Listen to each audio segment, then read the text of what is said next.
नमस्कार। आदि digital advice and solution में आपका स्वागत है। आज हम रेलवे के असिस्टेंट लोको पायलट की वैकेंसी में बारे में बात करेंगे। 2026 का ये वैकेंसी निकला है, जिसमें 11,127 वैकेंसी है। इनिशियल पे जो है इसका लेवल 2 का पोस्ट है और इनिशियल पेमेंट बेसिक पे है 19,900 से स्टार्टिंग है, जिसका ग्रॉस आपका तकरीबन 40 से ऊपर ही चला जाएगा सारे अलाउंसेस मिला के। आगे हम बात करते हैं, इसका date of application starting date है 15 मई और इसका डेट ऑफ क्लोजिंग एप्लीकेशन का डेट है 14 जून का। आपका फी पेमेंट का लास्ट डेट है 16 जून और 17 जून आपका 17 से 26 जून तक आपका करेक्शन विंडो खुला रहेगा। इसमें आगे बढ़ते हैं। इसमें ध्यान रखने वाली 3 चीज़ें, age, education and medical standard, ये 3 चीज़ें ध्यान रखने वाली है। आगे हम इनको ब्रीफ में बताएंगे।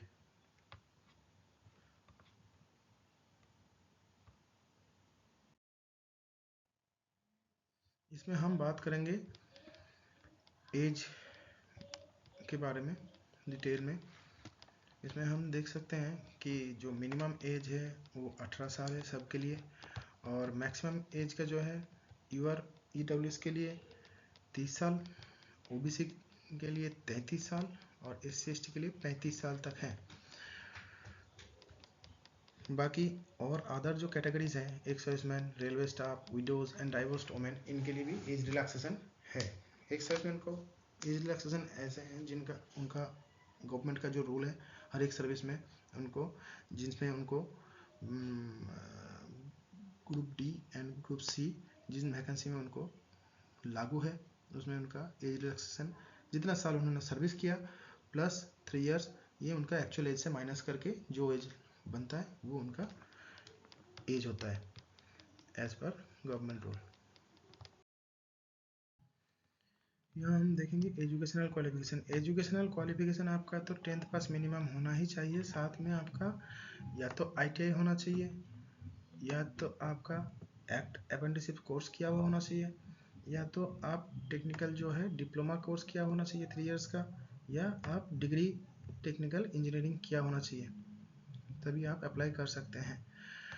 आगे चलते हैं। आगे बढ़ने से पहले आप लोगों से गुजारिश है कि आप हमारे चैनल को सब्सक्राइब करें, लाइक करें और शेयर करें। ऐसे ही वीडियो हम लाते रहेंगे नए नए वैकेंसी के बारे में, ताकि हमारे अंदर भी मोटिवेशन, हमको भी मोटिवेशन मिलता रहे ऐसे ही। इसके लिए आप लोगों के पास हमारी गुजारिश है कि आप हमारे चैनल को लास्ट तक देखिए इस वीडियो को, और चैनल को सब्सक्राइब करें नए वीडियो पाने के लिए।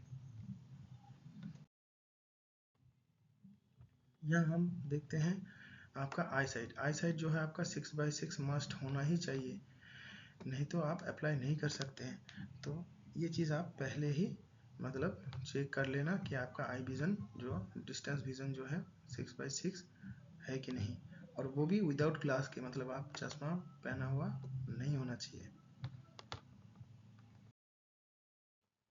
सारे 21 RRB में ये वैकेंसी है, जिनका हम अभी ब्रेकअप हम दिखाते हैं।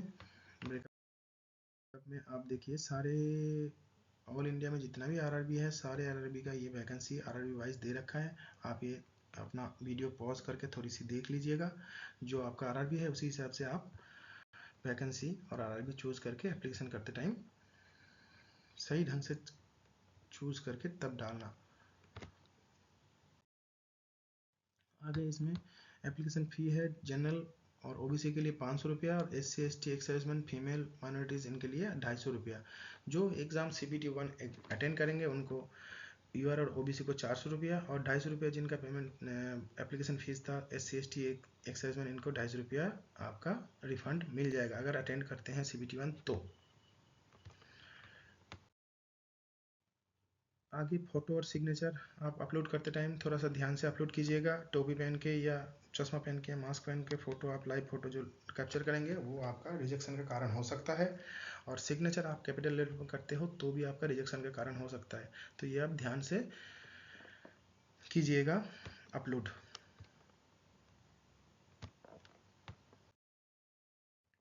मोबाइल नंबर, ईमेल आईडी आपका होना चाहिए एप्लीकेशन करते टाइम, और आरआरबी आप ढंग से सही से चूज करना वैकेंसी देख के। इसमें 5 जो है स्टेज है आपका सिलेक्शन, फाइनल सिलेक्शन तक।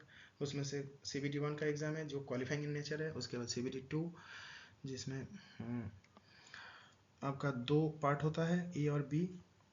उसके बाद CBAT, उसके बाद डॉक्यूमेंट वेरिफिकेशन, फिर मेडिकल एग्जामिनेशन, फिर final selection, final merit list.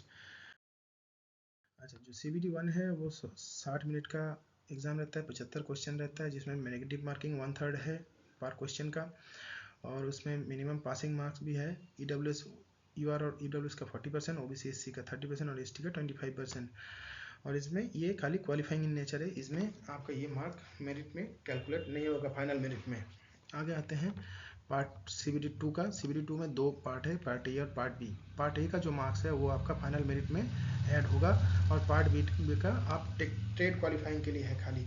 इसमें टोटल 2.5 घंटे का एग्जाम है। पार्ट A का 90 मिनट्स का एग्जाम 100 क्वेश्चन, पार्ट B का 60 मिनट का एग्जाम 75 क्वेश्चन। इसमें भी सेम वही 1/3 नेगेटिव मार्किंग है। इसका भी मिनिमम पासिंग मार्क्स है, जिसमें पार्ट A का 40%, 30% और 25% जैसे CBT 1 में है, सेम एज इट इज़। और पार्ट B का सबके लिए 35% फिक्स्ड है। उसके बाद आते हैं हम CBAT में। एप्टीट्यूड टेस्ट जो है, इसमें आप अगर आप CBT 2 क्वालिफाई करते हैं, उसके बाद इसमें 8 गुना वैकेंसी के हिसाब से लोगों को बुलाया जाएगा CBAT के लिए। जो CBAT का मार्क्स और CBT 2 का पार्ट A का मार्क्स, ये जोड़ के दोनों में 50-50 फार्मूला लगा के उसके बाद आपका फाइनल मेरिट लिस्ट तैयार किया जाएगा। उसके बाद आता है डॉक्यूमेंट वेरिफिकेशन। डॉक्यूमेंट वेरिफिकेशन में सारे ओरिजिनल डॉक्यूमेंट्स आपको ले जाना है साथ में, और ध्यान रखना है कि आपके नाम या डेट ऑफ बर्थ किसी में आपका किसी भी डॉक्यूमेंट के साथ मिसमैच ना हो।